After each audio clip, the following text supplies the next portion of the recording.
Hello everyone, I am Enakshi Guha and I am currently pursuing BA LLB from Xavier Law School and I am currently in my 4th semester. I am an intern under ubAdvocates currently. Today we shall discuss about the current and the most concerning topic of our right to privacy. Privacy, as we all know, is a most important, difficult concept to define and cannot be understood as a static and one-dimensional concept.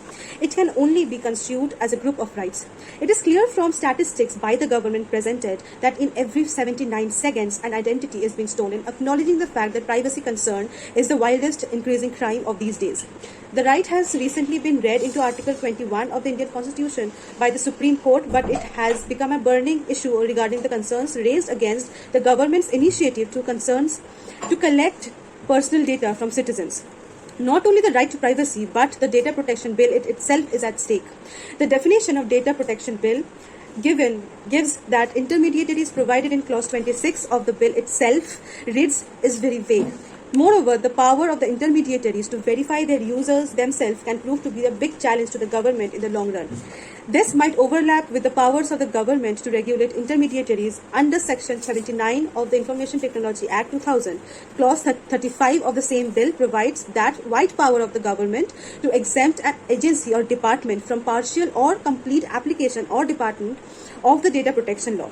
This exemption gives to the government use of the data for surveillances, which hails against the decision laid in the Puttaswamy case judgment that declared right to privacy is a fundamental right to the citizens. The act formed by the passing of bill is apparently an attempt to create complex legal framework for data protection. Hacking of personal social media accounts of celebrities as well as the common people these days is quite common deal. We often get to hear news stating the leak of information from various users' accounts. The terms and conditions of almost all the web pages include the permission of these pages to intrigue into the user history to know the interests of the user.